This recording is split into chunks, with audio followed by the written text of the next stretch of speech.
अंग्रेज लोग थे वो जब भारत में आए तो यहाँ की जो एजुकेशन सिस्टम है उसको वो किस रूप से देखते थे, इस प्रश्न का जवाब हम लोग इस टॉपिक के अंदर ढूंढेंगे, द ट्रेडिशन ऑफ ओरिएंटलिज्म। तो आगे बढ़ने से पहले आपके दिमाग में ये प्रश्न आएगा कि आखिरकार ओरिएंटलिज्म का क्या मतलब है। तो देखिए, ओरिएंटलिज्म का मतलब ये है ऐसा व्यक्ति जिसके पास एशिया का जो कल्चर है और जो लैंग्वेज है उसका डीप नॉलेज उसके पास है, तो उसी को हम लोग क्या कहते हैं, ओरिएंटलिज्म कहा करते हैं। लैंग्वेज और कल्चर दोनों का जिसके पास डीप नॉलेज है उसी को हम क्या बोलेंगे, ओरिएंटलिज्म कहा करेंगे। ओके, अब आगे बढ़ने से पहले और इस सब टॉपिक को खत्म होने के बाद आपको एक सवाल का जवाब ढूंढकर बताना है, और सवाल आपके पास ये है, why did William Jones feel the need to study Indian history, philosophy and law. यानी कि जो विलियम जोन्स थे उन्हें ऐसा क्यों लगता था कि जो भारत की जो हिस्ट्री है उसको स्टडी की जानी चाहिए, जो भारत की जो फिलॉसफी है उसको स्टडी की जानी चाहिए, यहाँ की जो लॉ है उसको काफी ज्यादा गहरा से स्टडी किया जाना चाहिए। तो ऐसा आखिरकार विलियम जोन्स को क्यों लग रहा था। तो चलिए, सबसे पहले तो आपके मन में ये प्रश्न आएगा कि आखिरकार विलियम जोन्स है कौन। तो देखिए, यहाँ पर जो आप देख रहे हैं इस व्यक्ति को, ये है आपके विलियम जोन्स। अब ये जो विलियम जोन्स हैं, यहाँ पर आप देख सकते हैं कि ये एक इंडिया के रहने वाले हैं, मुस्लिम व्यक्ति हैं। उनसे ये क्या कर रहे हैं, लैंग्वेज सीख रहे हैं। तो कौन सा लैंग्वेज सीख रहे हैं, तो ये एक्चुअली यहाँ पर फारसी लैंग्वेज जो है वो सीख रहे हैं। तो चलिए, विलियम जोन्स का ये जो दिमाग में है पिक्चर, ये आपके दिमाग में रहना चाहिए। आप विलियम जोन्स को बहुत बढ़िया से पिक्चर में देख लीजिए, और इन्हीं के विषय में भी हम लोग यहाँ पे बातचीत भी करेंगे। सो विलियम जोन्स जो हैं ये बेसिकली भारत में कब आते हैं, तो ये बेसिकली भारत में आए थे 1783 के आसपास में। तो विलियम जोन्स यहाँ पर क्यों आए थे, अब आपके मन में ये प्रश्न आएगा। तो देखिए, विलियम जोन्स भारत में आए थे एज अ जूनियर जज के तौर पर, ठीक है। और कहां पर आए थे, ये कलकत्ता में आए हुए थे। तो किनके माध्यम से आए हुए थे, तो जो भारत में ईस्ट इंडिया कंपनी थी उनके माध्यम से ही अपॉइंटमेंट किया गया था किनको, विलियम जोन्स को, ठीक है। तो ये विलियम जोन्स किस रूप में यहाँ पर आए हुए थे, एज अ जूनियर जज के रूप में यहाँ पर ये आए हुए थे। ओके, साथ ही साथ मैं आपको ये बता दूं कि जो विलियम जोन्स थे, ये विलियम जोन्स एक्चुअली में क्या थे, लिंग्विस्ट थे। अब आपके मन में ये प्रश्न आएगा कि आखिरकार लिंग्विस्ट का क्या मतलब होता है। तो अब इसे समझने के लिए, जैसा कि आप जान सकते हैं कि लिंग्विस्ट का मतलब होता है जिसको बहुत सारे लैंग्वेज का नॉलेज हो, उसको हम लिंग्विस्ट कहते हैं। अलग अलग भाषा का क्या हो, उसको जानकारी हो, उसी को हम लोग क्या कहते हैं, लिंग्विस्ट कहते हैं। अब आपको बता दूं कि ये जो विलियम जोन्स थे इनको कई सारे लैंग्वेज की जानकारी थी, जैसा कि यहाँ पर आप सभी देख सकते हैं। इनको ग्रीक भाषा की जानकारी थी, लैटिन भाषा की जानकारी थी, फ्रेंच भाषा की जानकारी थी, इंग्लिश लैंग्वेज को जानते थे, अरबी भाषा को भी जानते थे, और साथ ही साथ ये क्या करते थे, पर्शियन लैंग्वेज को भी जानते थे। तो देख सकते हैं कि यहाँ पे इनको बहुत सारे लैंग्वेज का नॉलेज भी है। अब सवाल ये आता है कि साथ ही साथ इतना ही पे ये नहीं रुकते हैं, बल्कि ये क्या करते हैं, संस्कृत लैंग्वेज को भी सीखना आरंभ कर देते हैं। अब आपके मन में ये तो सवाल चलेगा कि आखिरकार विलियम जोन्स इतना सारा चीज सीख कैसे रहे हैं भाई, और क्यों सीख रहे हैं। तो क्या इनको शौक था या ये कुछ इंडिया में करने आए थे। तो इस सवाल का जवाब भी हम लोग ढूंढेंगे। तो एक्चुअली जो विलियम जोन्स थे इनको संस्कृत क्या कर रहे थे, ये सीख रहे थे, और ये एक दिन में बहुत सारे समय भी स्पेंड करते रहते थे संस्कृत को सीखने में। और किन से सीखते थे ये, जो यहाँ की पंडित वगैरह हैं, यानी कि इंडिया में जो पंडित वगैरह होते थे उनसे ये सीखा करते थे। अब संस्कृत की ये क्या क्या चीजें सीख रहे थे, तो संस्कृत की जो बारीकियां हैं उसको ये सीख रहे थे। साथ ही साथ ये क्या कर रहे थे कि जो भी संस्कृत का जो ग्रामर होता है उसको सीख रहे थे, संस्कृत का जो पोइट्री है उसको सीख रहे थे। और यहीं पे सिर्फ नहीं रुकते हैं, बल्कि ये इंडिया के जो भी एंशिएंट टेक्स्ट थे, जो पुराने जमाने के बहुत ही प्राचीन जो भारत में लिखा हुआ जो टेक्स्ट था उसको भी ये स्टडी कर रहे थे। जैसे बहुत डिफरेंट डिफरेंट सब्जेक्ट में इन्होंने क्या क्या स्टडी किया, जैसे इन्होंने लॉ के बारे में स्टडी करना शुरू कर दिया, जो भारत की एंशिएंट लॉ थी। उसके बाद यहाँ की फिलॉसफी के बारे में स्टडी करना शुरू कर दिया, यहाँ के धर्म के बारे में स्टडी करना शुरू कर दिया, यहाँ के पॉलिटिक्स के बारे में स्टडी किया, मोरालिटी के बारे में स्टडी किया, मैथमेटिक्स को इन्होंने पढ़ना शुरू किया, यहाँ के मेडिसिन को पढ़ना शुरू कर दिया, और यहाँ पर अदर साइंस को भी इन्होंने पढ़ना शुरू कर दिया। तो विलियम जोन्स जो थे वो डिफरेंट डिफरेंट लैंग्वेज सीखने के साथ साथ डिफरेंट डिफरेंट सब्जेक्ट को भी सीख रहे थे। तो आखिरकार ये प्रश्न आता है कि आखिरकार विलियम जोन्स को इसकी जरूरत क्यों पड़ रही थी, क्या कारण था कि ये इतना ज्यादा फोकस कर रहे थे। तो चलिए इन प्रश्नों के जवाब भी हम ढूंढने का प्रयास करेंगे। अब जैसा कि हम सभी जान रहे हैं कि जॉन्स मतलब यानी विलियम जोन्स, जैसा कि आप यहाँ पर देख चुके हैं। ओके, तो जो विलियम जोन्स थे और जो आपके कॉलेब्रुक थे, अब आपके मन में ये प्रश्न आएगा कि आखिरकार कॉलेब्रुक कौन है। तो आपको मैं बता दूं कि ये आपके हुए कॉलेब्रुक, यानी जो आप ये फिगर आप जो देख रहे हैं ये हुए आपके कॉलेब्रुक हो गए। ठीक है, ये आपके कॉलेब्रुक हुए। तो ये जो कॉलेब्रुक हैं ये भी भारत में आए हुए थे। इनका पूरा नाम जैसा कि आप यहाँ पर देख सकते हैं कि हेनरी थॉमस कॉलेब्रुक इनका पूरा नाम है।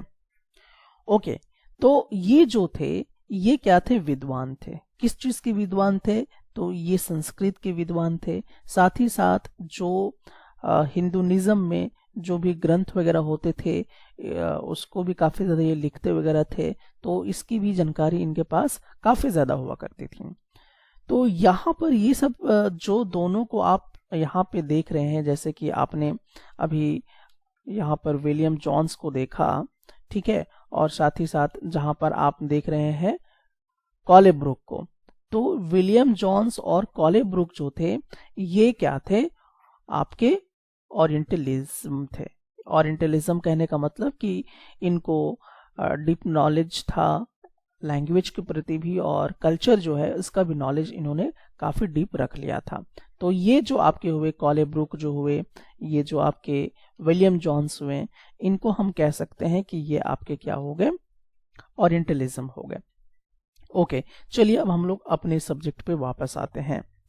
तो यहाँ पर आप देख सकते हैं कि जो भी विलियम जोन्स थे और जो कॉलेब्रुक थे, ये क्या थे कि इनको ये लोग जो इंडियन के जो कल्चर्स वगैरह होते थे इसके प्रति इनका जो रवैया था, इनका जो ये था, ये काफी ज्यादा रिस्पेक्ट करते थे, यानी डीप रिस्पेक्ट रखते थे भारत के जो भी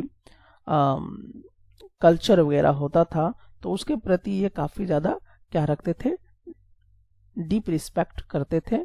ठीक है, यानी कि आदत तो करते थे, जो भी एंशिएंट कल्चर है उसका ये काफी ज्यादा रिस्पेक्ट भी किया करते थे। अब यहाँ पर साथ ही साथ हम लोग ये भी देखेंगे कि इन लोगों को, यानी कि जो भी कॉलेब्रुक हैं और जो विलियम जोन्स हैं, ये भारत को समझने के लिए, ऐसा इनका मानना था कि अगर आपको इंडिया को समझना है तो ये बहुत ही जरूरी है कि जो भी यहाँ का जो भी पवित्र ग्रंथ है उन सब को क्या करना पड़ेगा, जो कि पुराने जमाने में जो लिखे गए थे, जो भी आपके पवित्र ग्रंथ वगैरह जो भी भारत में थे, उन सभी को ये डिस्कवर करना बहुत ही इंपॉर्टेंट समझ रहे थे। ऐसा इनका मानना था कि अगर आपको भारत को समझना है तो आपको इनके ग्रंथों को क्या करना पड़ेगा, समझना पड़ेगा। अब यहाँ पे आप देख सकते हैं, तो यहाँ पे इन्होंने क्या डिस्कशन किया कि they believed that bye studying this texts and making their findings non, the British could learn from Indian culture and help Indians rediscover their own heritage. तो अब यहाँ पर जो इनका मानना था, यानी कि जो विलियम जोन्स थे और जो कॉलेब्रुक थे, इनका मानना था कि अगर हम सभी जो भी एंशिएंट टाइम में लिखे हुए जो भी टेक्स्ट हैं इंडिया के, अगर उससे हम स्टडी करते हैं तो इससे क्या फायदा होगा? इससे दो फायदा होगा। एक तो जो अंग्रेज लोग हैं वो इंडियन कल्चर को क्या कर पाएंगे? सीख पाएंगे। ठीक है, इंडियन कल्चर को सीख पाएंगे। और दूसरा ये क्या कर पाएंगे? इंडियंस को भी मदद कर पाएंगे कि उनका जो विरासत है, जो उनकी अच्छी चीजें हैं, उनके बारे में वो जान भी पाएंगे और सीख भी पाएंगे। तो ये इनका मानना था। किनका? जो विलियम जोन्स थे उनका ये मानना था, और आपके कॉलेब्रुक का भी मानना था कि अगर आप यहाँ के टेक्स्ट को, जो एंशिएंट टेक्स्ट हैं, उसको स्टडी करते हैं तो काफी मदद मिलेगी इंडियंस को भी अपनी हेरिटेज को समझने में। साथ ही साथ ये जो ब्रिटिशर्स लोग हैं वो भी जो इंडियन कल्चर है उसको सीख पाएंगे, समझ पाएंगे।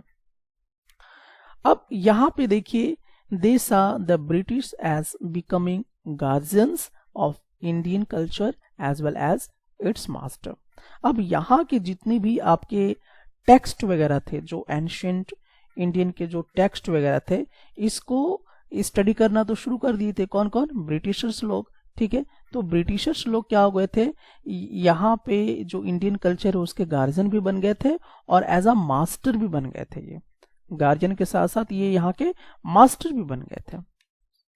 तो देखिए, स्टडी करने से क्या हो रहा है और ये क्यों स्टडी कर रहे हैं, ये भी आप इसकी मंशा जो है आपको समझ में थोड़े समय में आ जाएगी। सो अब यहाँ पे जो कंपनी है वो जो, यानी कि जो ब्रिटिशर्स लोग वगैरह हैं, ठीक है, ईस्ट इंडिया कंपनी जो यहाँ पर आई, यहाँ के जो ब्रिटिशर्स लोग हैं, अंग्रेज लोग हैं, वो क्या करते हैं? Company officials in India believed that promoting Indian learning and setting up institutions to teach ancient Indian text as well as Sanskrit and Persian literature and poetry would be more effective in gaining the respect and trust of the Hindu and Muslim population than Western education. They believed that teaching subjects familiar and valuable to the locals would lead to a better relationship between the British rulers and the native population. देखिए, अब मंशा तो clear हो गया इस line में, जैसा कि आप समझ चुके होंगे। ठीक है, तो एक्चुअली जो ईस्ट इंडिया कंपनी थी, यानी कि जो अंग्रेज की आई हुई जो कंपनी थी ईस्ट इंडिया कंपनी, यहाँ के जो अंग्रेज लोग थे, अब ये बात जब इन तक पहुंचती है कि भाई यहाँ का जो भी आपका इंडियन एंशिएंट लिटरेचर वगैरह है, जो भी चीजें हैं, उसको स्टडी करके आप क्या कर सकते हैं? तो इसको स्टडी करके आप जो यहाँ के लोग हैं उनसे रिस्पेक्ट आपको मिलेगा। ठीक है, जैसे कि जो भारत के लोग हैं, अगर भारत के लोगों का जो भी कल्चर है उसको अगर आप अपनाते हैं, उसको उसके बारे में अच्छा ही बताते हैं, तो यहाँ के जो इंडियंस लोग हैं वो क्या करेंगे? आपके काफी ज्यादा रिस्पेक्ट करेंगे, यानी कि उसके प्रति आपकी जो भावना होगी वो प्रेम की भावना होगी।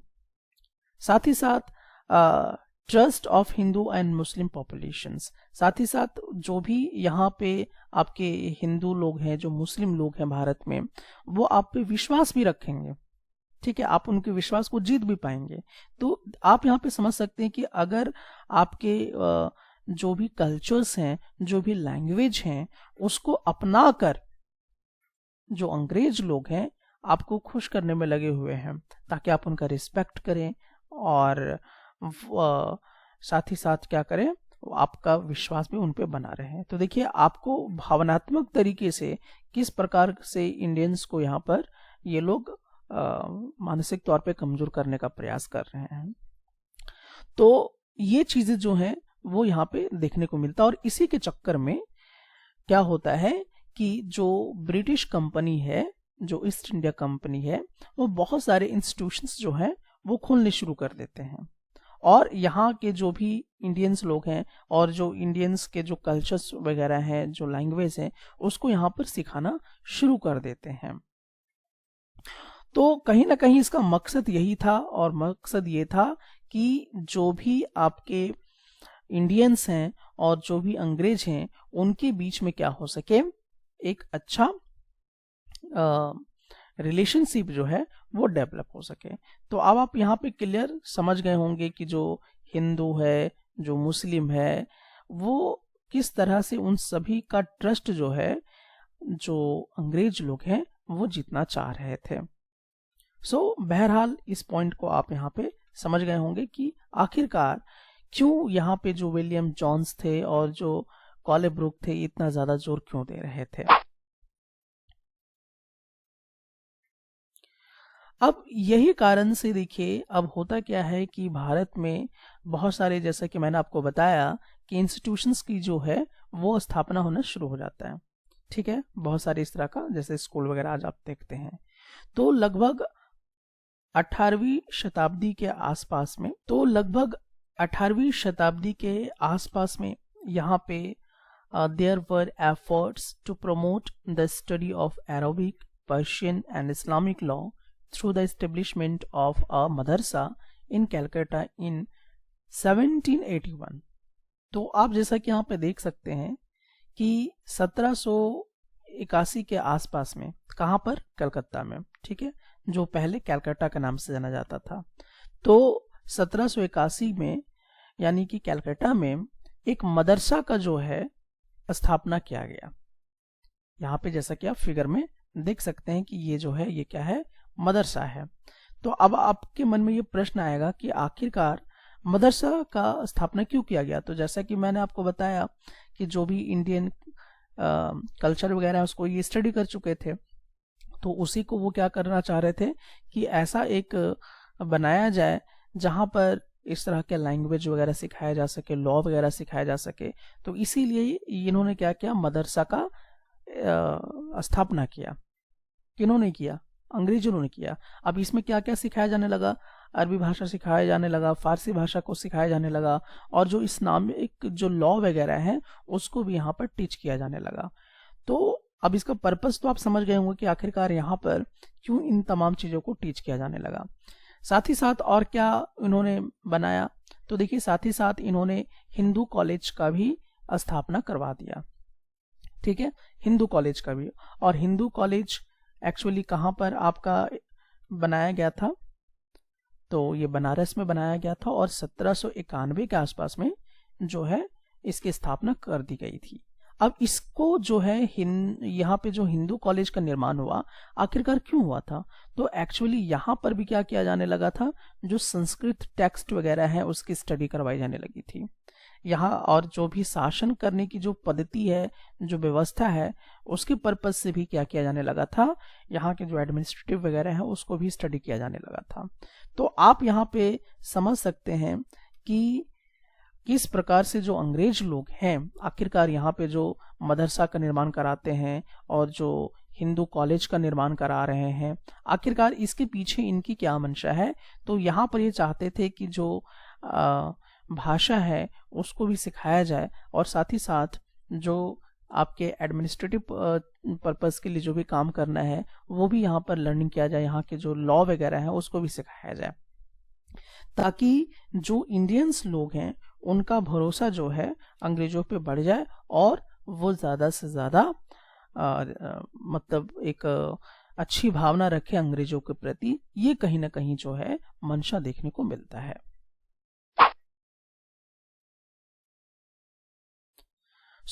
अब यहाँ पर हम सभी समरी इसे लेते हैं और देखते हैं कि आखिरकार आपने इस सब टॉपिक के अंदर यानी कि द ट्रेडिशन ऑफ ओरिएंटलिज्म के अंदर आपने क्या क्या पढ़ा।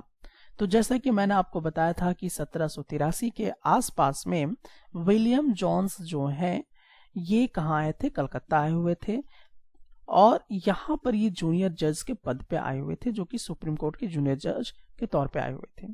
साथ ही साथ ये यहाँ पर बहुत सारे इंडियन जो एंशिएंट इंडियन टेक्स्ट है उसको वो यहाँ पर पढ़ना शुरू कर दिया था, यहाँ के लोकल पंडित वगैरह के साथ मिलकर इन्होंने पढ़ना शुरू कर दिया था।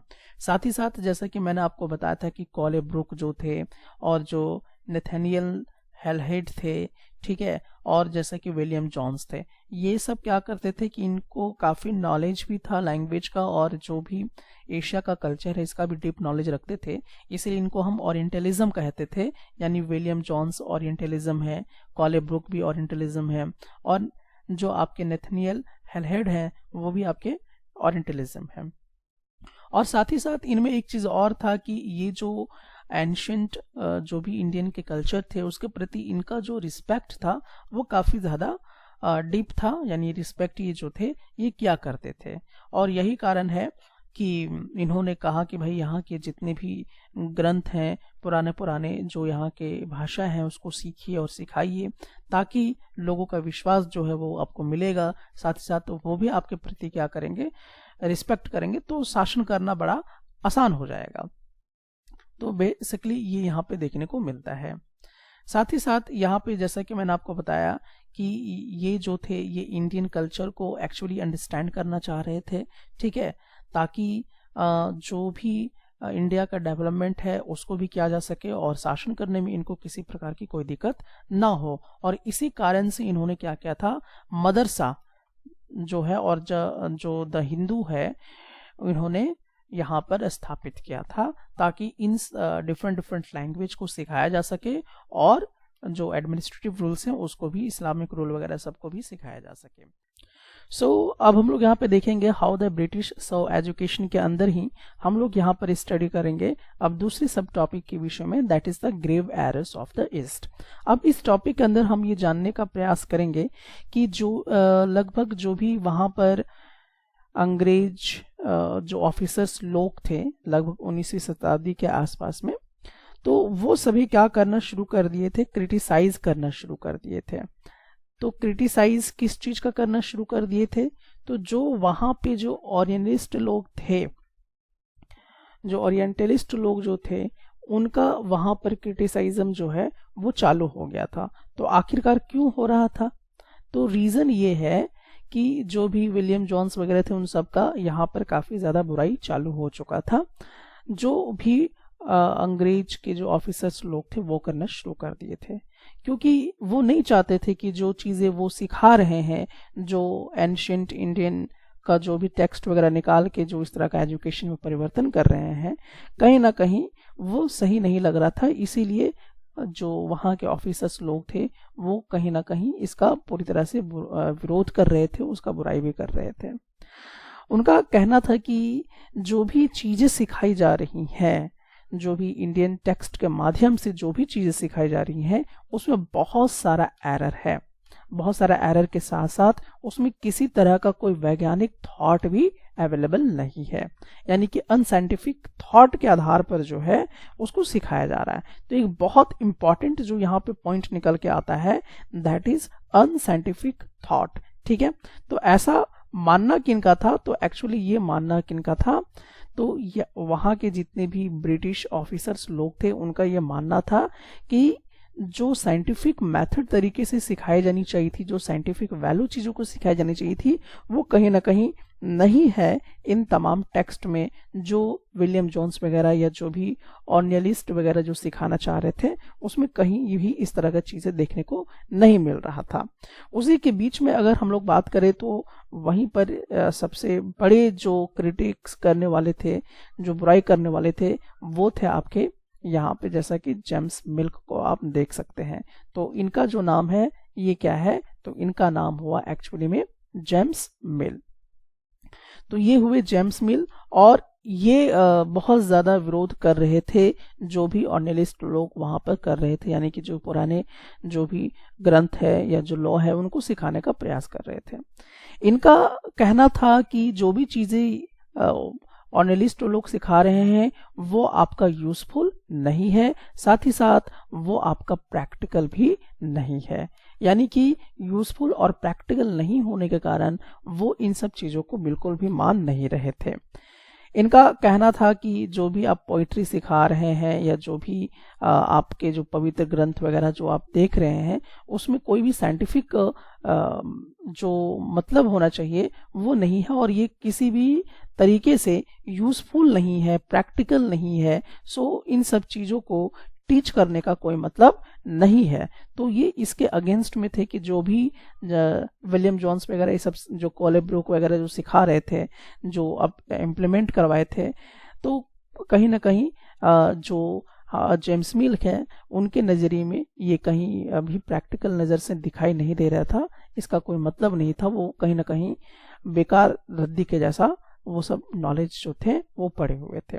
साथ ही साथ एक चीज़ हम लोग यहाँ पर और भी डिस्कशन कर लेते हैं कि साथ ही साथ ऐसा नहीं कि सिर्फ जेम्स मिल ही थे, बल्कि इनके साथ एक और भी थे जो काफ़ी ज़्यादा फेमस भी थे, दैट इज़ आप जान सकते हैं, that is Macaulay.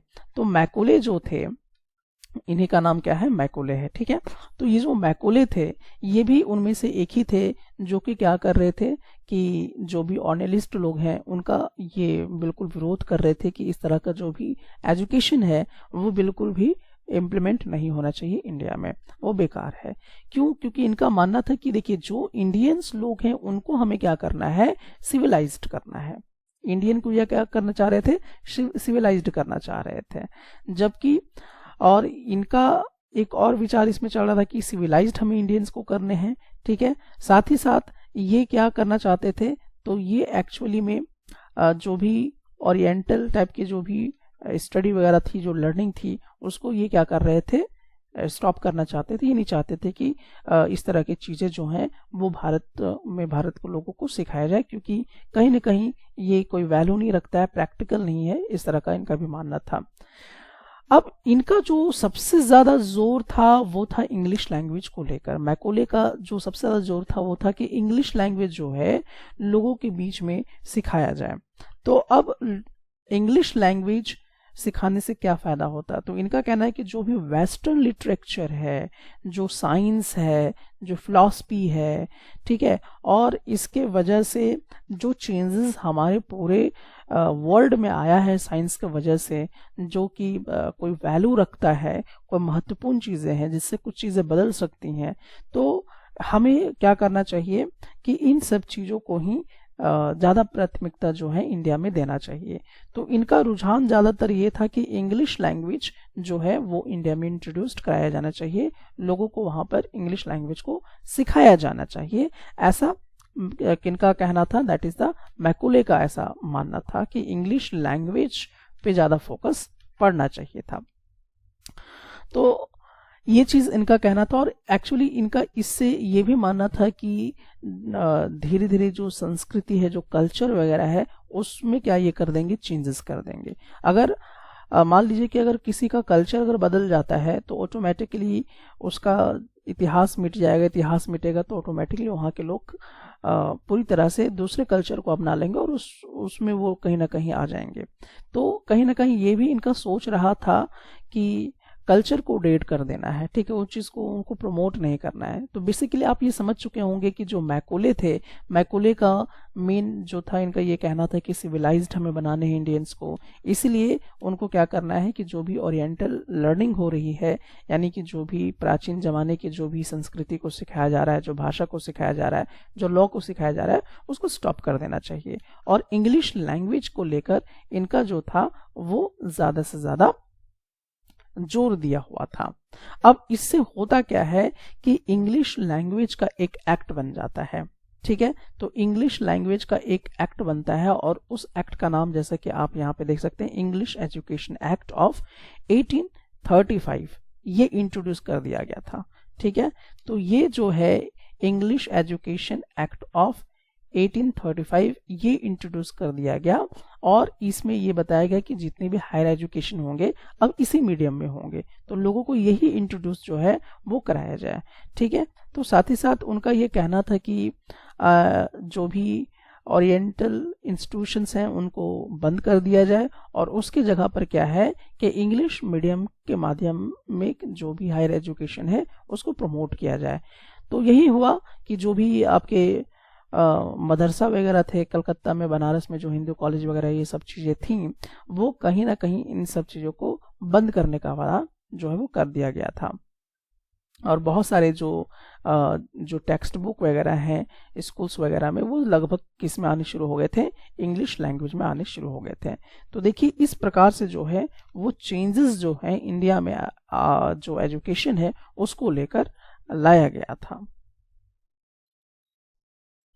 So how the British saw education, यानी कि जो अंग्रेज लोग थे वो भारत के एजुकेशन को किस रूप में देख रहे थे।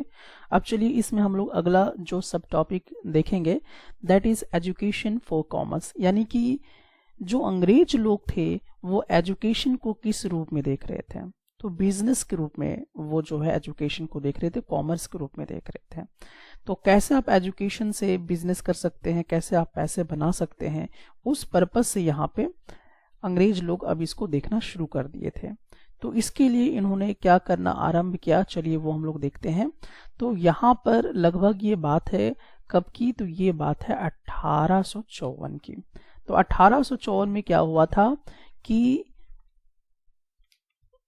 जो ईस्ट इंडिया कंपनी है, जो लंदन में बैठे हुए ईस्ट इंडिया कंपनी के जो भी कोर्ट्स ऑफ डायरेक्टर्स हैं, उन्होंने एक पॉलिसी बना दी। ठीक है, क्या पॉलिसी बनाई थी, एक एजुकेशनल पॉलिसी बनाई थी। तो एजुकेशनल पॉलिसी में उस पॉलिसी का जो नाम था, याद रखिएगा, उस पॉलिसी का जो नाम था वो क्या था, वुड्स डिस्पैच।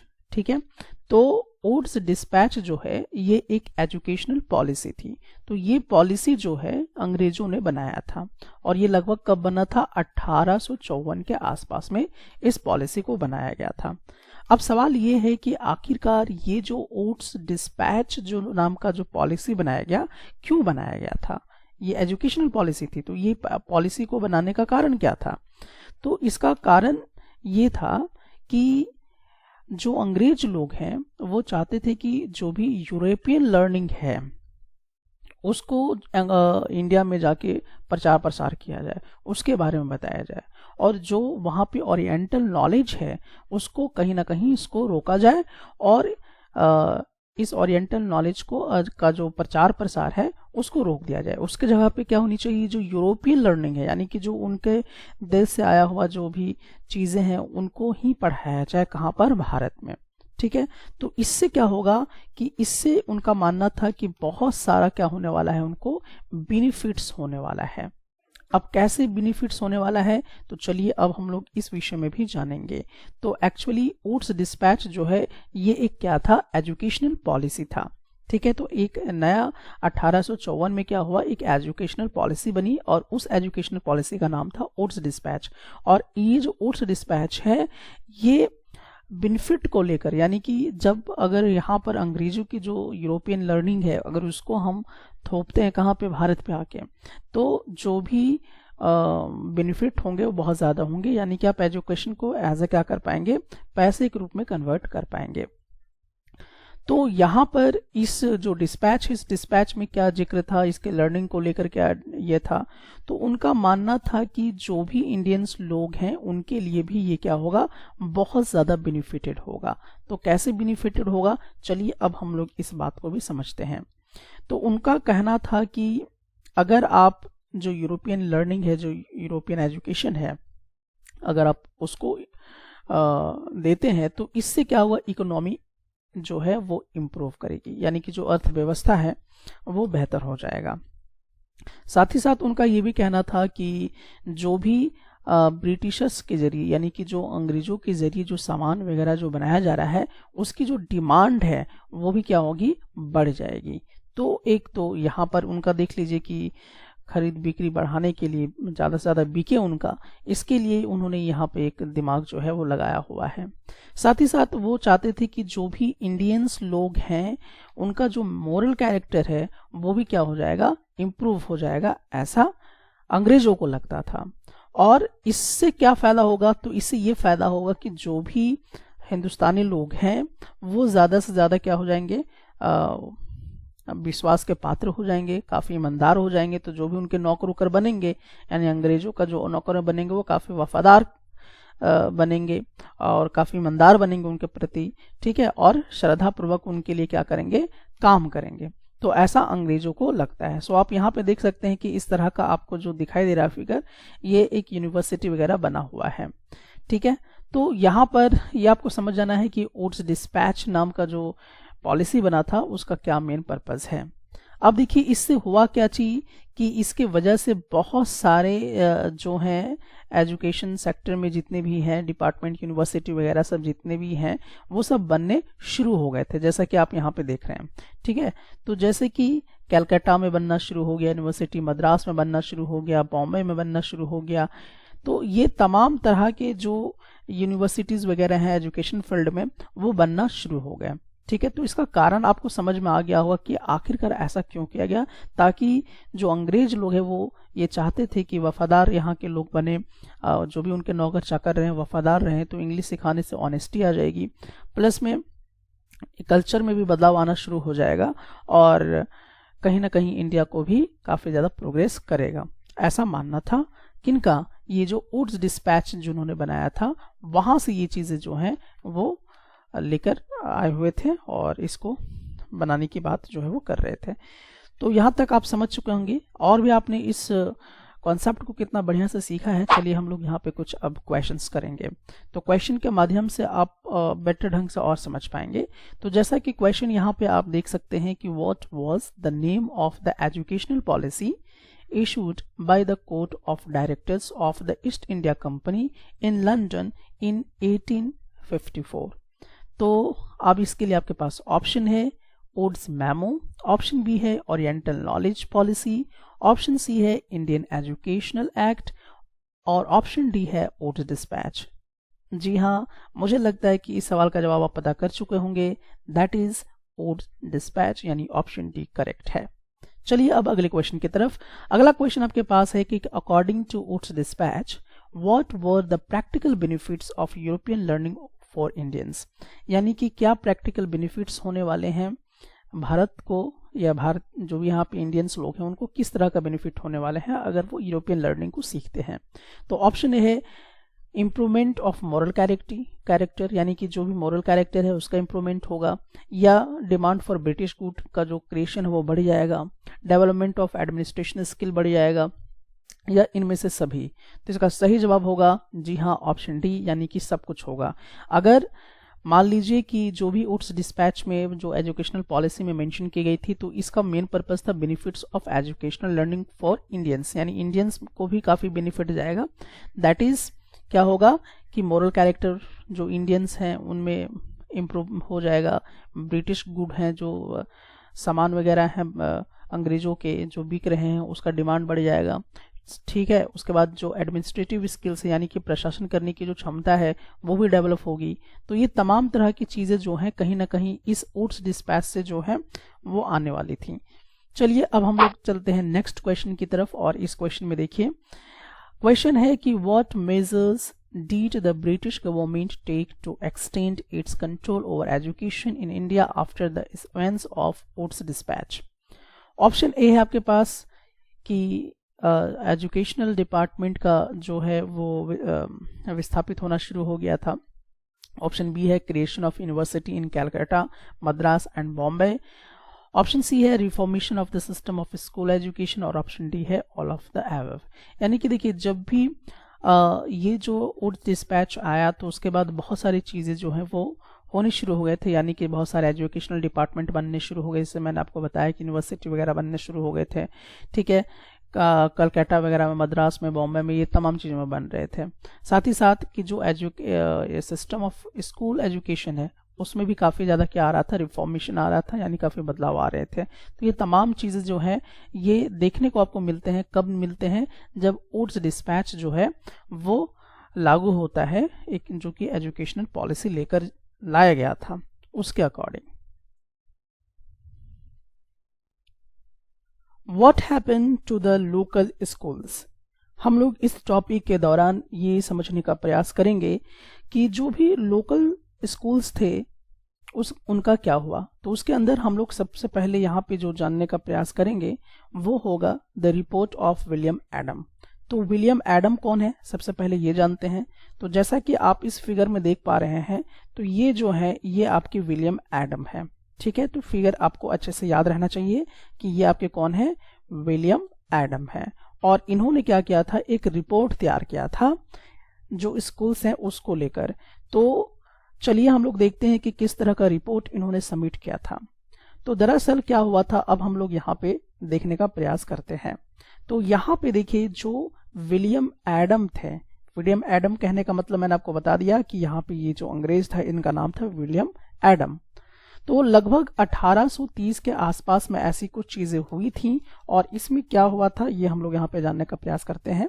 तो जो ईस्ट इंडिया कंपनी थी, यानी कि जो अंग्रेजों का जो एक कंपनी थी जो कि बिजनेस करती थी, ईस्ट इंडिया कंपनी जिसको हम कहते थे, तो वो कंपनी जो है वो क्या करता है, ये विलियम एडम को कहता है कि आप एक क्या कीजिए, जो भी बंगाल के जितने भी क्षेत्र हैं, जो भी जिला हैं और जो बिहार जिले में जितनी भी आपके क्या हैं स्कूल्स हैं, ठीक है, तो वहां पे जो स्कूल चलता था उसको क्या कहा करते थे, वर्नाकुलर स्कूल्स कहा करते थे। क्या कहा करते थे, वर्नाकुलर स्कूल्स कहा करते थे। तो बंगाल में जितने भी वर्नाकुलर स्कूल्स थे, बिहार में जितने भी वर्नाकुलर स्कूल्स थे, तो वहां का प्रोग्रेस रिपोर्ट तैयार करने को कहा गया था। ठीक है, किसको कहा गया था, विलियम एडम को। ठीक है, ओके। तो इन्होंने क्या पाया, तो एडम ने ये पाया कि लगभग 1 लाख पाठशाला जो है वो छोटे छोटे, यानी कि 1 लाख ऐसे पाठशाला हैं लेकिन छोटे छोटे हैं, ठीक है, छोटे छोटे इंस्टीट्यूशंस के जैसे हैं, वो एरिया में भरे पड़े हुए हैं। और लगभग इन्होंने जब देखा कि यहाँ पर 20 लाख बच्चे जो हैं उनको पढ़ाया जा रहा है। ठीक है, अब ध्यान दीजिएगा कि छोटे छोटे लेवल पे 1 लाख पाठशाला थी, ठीक है, और 20 लाख बच्चे जो थे वो क्या कर रहे थे, यहाँ पर पढ़ाए जा रहे थे। तो डेफिनेटली बहुत ज्यादा स्टूडेंट यहाँ पे पढ़ाया जा रहा था। ठीक है, लेकिन अब यहाँ पे देखना है कि ये जो स्कूल्स जो सेटअप किया गया था, ये स्कूल किनके थ्रू सेटअप किया गया था, तो ये जो वहाँ के जो अमीर लोग होते थे उन्हीं के द्वारा जो है स्कूल्स को संचालित किया जाता था। साथ ही साथ और कौन चलाते थे स्कूल्स को, तो जो लोकल कम्युनिटी के लोग हुआ करते थे, लोकल कम्युनिटी के लोग भी क्या करते थे, स्कूल को वहां पे सेटअप किया करते थे। या तो फिर लास्ट में क्या हम लोग देखते हैं कि जो टीचर्स वगैरह होते थे वही क्या करते थे, स्कूल को चलाया करते थे। तो बहरहाल यहाँ पे आपने समझ लिया कि एक रिपोर्ट जो है विलियम एडम ने तैयार किया। तो विलियम एडम ने एक रिपोर्ट तैयार किया और इसमें देखा कि 1 लाख पाठशालाएं जो हैं छोटे छोटे एरिया में बटे पड़े हैं और 20 लाख से ज्यादा स्टूडेंट पढ़ रहे हैं, और ये सब स्कूल जो है किनके माध्यम से चलाया जा रहा है ये आपको यहाँ पे देखने को मिलता है। लेकिन साथ ही साथ इन्होंने और भी रिपोर्ट तैयार की और इस रिपोर्ट में उन्होंने देखा कि जो आपका एजुकेशन है वो कैसा है, फ्लेक्सिबल एजुकेशन यहाँ पर मिल रहा है। इसमें किसी तरह का कोई फिक्स्ड जो फी है वो नहीं इंक्लूड किया हुआ है, जो बुक्स हैं वो प्रिंटेड नहीं है, ठीक है, यानी उसमें बुक्स वगैरह कोई प्रिंटेड वगैरह उनको मिल नहीं रहा था। अच्छा, पढ़ाने के लिए कोई सेपरेट स्कूल बिल्डिंग्स वगैरह कुछ भी नहीं बनाया हुआ था, ठीक है, ना ही तो बेंच थे, ना ही तो चेयर थे, ना ही तो ब्लैक बोर्ड्स थे, तो ऐसा कुछ भी नहीं था, ना ही तो सेपरेट क्लासेस थे, और ना ही तो जैसे कि जो रोल कॉल रजिस्टर्ड होता है, रजिस्टर जो स्टूडेंट लोग का मेंटेन होता है, अटेंडेंस वगैरह जो मेंटेनेंस होता है वो भी यहाँ पर बिल्कुल नहीं था। साथ ही साथ कोई एनुअल एग्जामिनेशन वगैरह भी इन लोगों का नहीं हुआ करता था, जैसा कि आज आपके स्कूल्स वगैरह में एनुअल एग्जामिनेशन होता है, लेकिन यहाँ पर इस तरह का कोई भी नहीं था और किसी तरह का कोई एक रेगुलर टाइम टेबल भी नहीं था कि कब स्कूल आना है नहीं आना है, इस तरह की कोई व्यवस्था बिल्कुल भी नहीं थी। तो ऐसा रिपोर्ट जो है वो तैयार कर रहे हैं कौन, विलियम एडम। ओके, अब चलिए हम लोग देखते हैं नेक्स्ट। तो यहाँ पर जैसे देखते हैं कि जो क्लासेस है वो अलग अलग लोकेशंस पे क्या थे, कराए जाते थे। साथ ही साथ यहाँ पर जो भी फी वगैरह का कलेक्शन होता था वो डिपेंड होता था कि उनके पेरेंट्स का क्या अर्निंग है, उसके आधार पे जो है वो फी वगैरह का जो है कलेक्शन किया जाता था। और जो टीचिंग है, जो वहां पे पढ़ाया जाता था वो ज्यादातर ओरल पढ़ाया जाता था, यानी कि मुंह के थ्रू ही बच्चों को रटाया जाता था, समझाया जाता था, उसका कोई रिटर्न वगैरह जो है वो नहीं कराया जाता था। गुरु ही वहाँ के जो टीचर्स वगैरह हैं वही डिसाइड करते थे कि स्टूडेंट को क्या पढ़ाना जरूरी है और क्या पढ़ाना जरूरी नहीं है। तो ये कौन डिसाइड करता, तो कोई सिलेबस वगैरह उस समय नहीं था, बल्कि टीचर्स ही डिसाइड करते थे कि क्या पढ़ाना है और क्या नहीं पढ़ाने हैं। और जैसे कि हम अभी आपके पास तो है कि क्लास 6 के लिए अलग सा एक क्लास बनाया हुआ है, क्लास 11th की अलग है क्लासेस रूम, क्लास 12th के अलग हैं, क्लास 10th के अलग हैं। लेकिन उस ज़माने में जो इंडिया में जो भी एजुकेशन सिस्टम चल रहे थे उसमें डिफरेंट क्लासेस जो हैं वो नहीं हुआ करते थे, एक ही क्लासेस में मिक्स्ड होकर सबको पढ़ाया जाता था।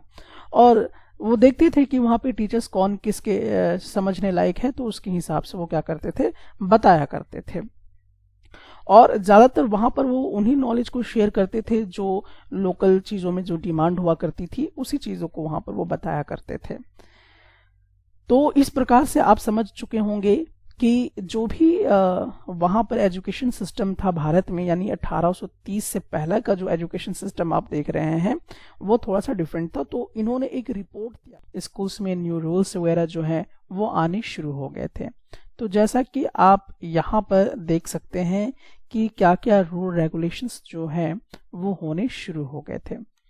तो चलिए अब हम लोग यहाँ पे देखते हैं कि जो ईस्ट इंडिया कंपनी थी, यानी कि जो ब्रिटिशर्स का एक ऐसी कंपनी थी जो मुनाफा कमाने के लिए भारत में आई हुई थी। तो शुरू में इस कंपनी का जो फोकस था वो क्या था, तो इस कंपनी का शुरू में फोकस यही था कि हायर एजुकेशन को ही ज़्यादातर इम्प्रूव किया जाए। लेकिन 1854 के बाद ये ज़्यादातर किन स्कूल्स को इम्प्रूव करने में लग गए, तो जो भी वर्नाकुलर एजुकेशन था उसको इम्प्रूव करने में लग गए। वर्नाकुलर एजुकेशन कहने का मतलब कि जो बंगाल के अलग अलग कोने में बहुत सारे स्कूल्स थे, बिहार के जगहों पर बहुत सारे स्कूल्स थे, तो वहां पर जाकर ये क्या करने शुरू कर दिए, बहुत सारे स्कूल्स को इम्प्रूवमेंट करना शुरू कर दिए। अब ये इम्प्रूवमेंट किस प्रकार से करना शुरू कर दिए थे, तो इसके लिए इन्होंने क्या किया था, पंडित लोगों को हायर किया था। अब पंडित लोगों को हायर किया गया, जिसको एक गवर्नमेंट पंडित के तौर पे यानी सरकारी काम में रख लिया गया, उनको अपॉइंट कर लिया गया। अब इनको कह दिया गया कि भाई जो भी हमने रूल रेगुलेशंस बनाए हैं आप वहां चेक करके बताएं कि इम्प्रूवमेंट हो रहा है कि नहीं हो रहा है, वो काम उस ढंग से हो रहा है कि नहीं है। तो यही जो रिपोर्ट है वो उन्हें सबमिट करना होता था। वो वहां पे देखते थे कि जो टेक्स्ट बुक बनाया गया है उसका इस्तेमाल किया जा रहा है कि नहीं किया जा रहा है, रेगुलर टाइम टेबल को मेंटेन किया जा रहा है कि नहीं किया जा रहा है। तो जो rule regulations east India company provide की थी उसके अकॉर्डिंग पढ़ाया जा रहा है या नहीं पढ़ाया जा रहा है, इन्हीं सब चीज़ों को देखा जाता था। साथ ही साथ इसमें यह भी चेक करना था कि एग्जामिनेशन जो है वो एनुअल एग्जामिनेशन कंडक्ट की जा रही है या नहीं की जा रही है, उसको भी चेक करना होता था। रेगुलर फी जो है बच्चों का वो लिया जा रहा है या नहीं लिया जा रहा है, उनका अटेंडेंस रेगुलरली हो रहा है या नहीं हो रहा है, इस तरह की चीज़ें जो हैं वो चेक किया करते थे। तो इसके लिए क्या किया गया था, सरकारी मुलाजिम के तौर पे पंडितों को हायर कर लिया गया था। लेकिन जो पाठशालाज जो इस गवर्नमेंट के साथ टैप नहीं हो पाए तो उनको काफी ज्यादा सामना करना पड़ा, यानी कि ईस्ट इंडिया कंपनी के साथ उनका जो मुकाबला था बहुत फीका पड़ चुका था, क्योंकि जो ईस्ट इंडिया कंपनी है जो भी स्कूल्स वगैरह खोल रहे थे वो काफी ज्यादा क्या थे, काफी ज्यादा आपके हाई क्वालिटी एजुकेशन प्रोवाइड कर रहे थे। जबकि जो पाठशालाज वगैरह में जो स्कूल छोटे छोटे जो लोकल टीचर चला रहे थे वो इस तरह की चीज़ें नहीं कर पा रहे थे, उनके पास कोई पार्टिकुलर टेक्स्ट बुक नहीं था, टाइम टेबल नहीं था, फी कलेक्शन का कोई व्यवस्था नहीं था। तो इस तरह से उनको काफ़ी ज़्यादा क्या होना पड़ा, लॉस उनको सहना पड़ा। और इसकी वजह से जो ईस्ट इंडिया कंपनी के थ्रू जो रूल रेगुलेशंस गाइडलाइंस एजुकेशन को लेकर बनाया गया, इसमें काफी ज्यादा इनको दिक्कतों का सामना भी करना पड़ा। The agenda for a national education, यानी कि जो इंडिया में एजुकेशन सिस्टम है उसका क्या क्या व्यवस्था होनी चाहिए, क्या क्या एजेंडा होना चाहिए, उस पर अब बातचीत यहाँ पर होना शुरू होगा। तो यहाँ पर आप देख सकते हैं कि महात्मा गांधी बहुत सारे लोगों के बीच में बैठे हुए हैं और एजुकेशन सिस्टम पर कुछ अपना जो है वो डिस्कशन दे रहे हैं। महात्मा गांधी जी का कहना था कि जो इंग्लिश लैंग्वेज है वो हम लोगों को गुलाम बना रहा है।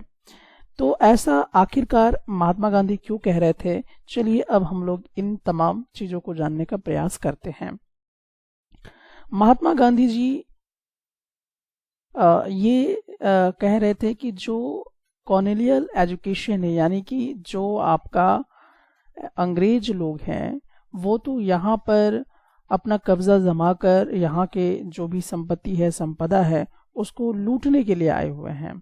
तो जाहिर सा बात है कि ये कहीं ना कहीं हमारे एजुकेशन सिस्टम को डेट कर रहे हैं।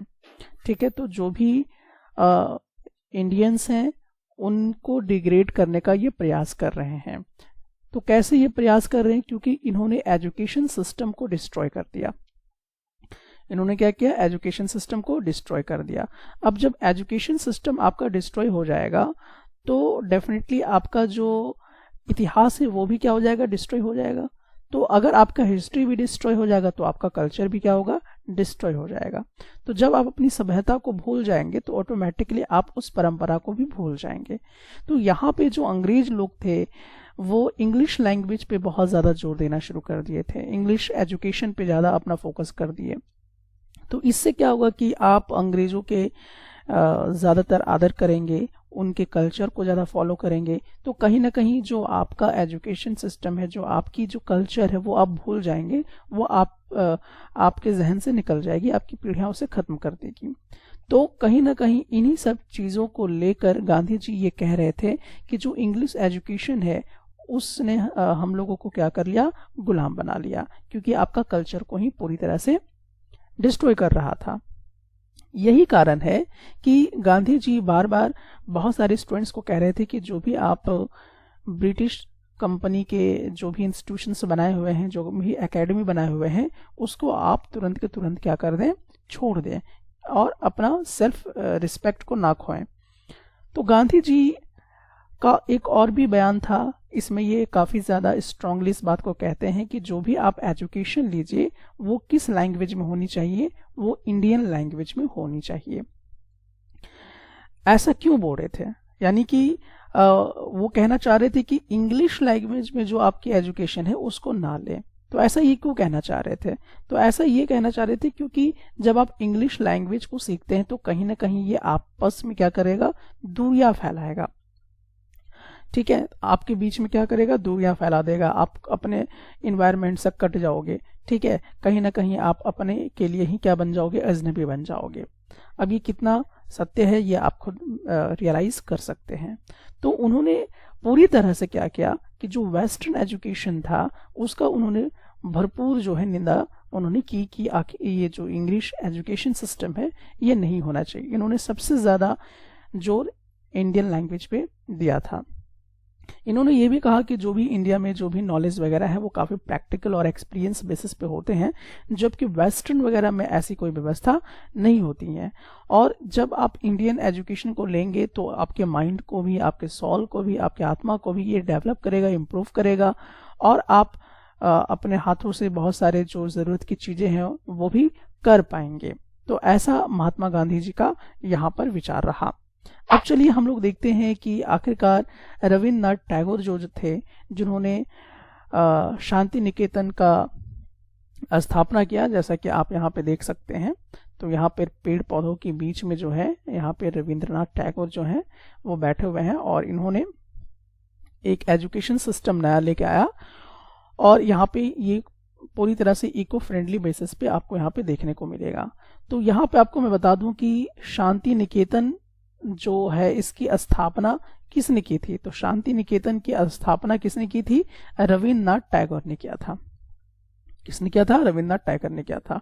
और ये कब हुआ था? 1901 ईस्वी में ये जो है शांति निकेतन का स्थापना हुआ था। अब इसका पर्पस क्या था? तो पर्पस इसका ये था कि जो भी स्टूडेंट्स, जो भी बच्चे हैं वो एक नेचुरल कंडीशन में पढ़े, यानी कि जो नेचर है, नेचर के साथ मिलकर ये काम करें, नेचुरल क्रिएटिव माइंड के साथ काम करें। ठीक है, तो ये कहीं ना कहीं ये जो है वो चाह रहे थे, और इन्होंने कहा कि एकदम रिस्ट्रिक्ट होके पूरा एकदम स्ट्रिक्ट डिसिप्लिन फॉलो ना करें बच्चों से, उनके अंदर एक सेल्फ लर्निंग, एक क्रिएटिविटी को जो है वो ज़्यादा से ज़्यादा एनकरेज किया जाए, ऐसा रविन्द्रनाथ टैगोर जी का विचार था।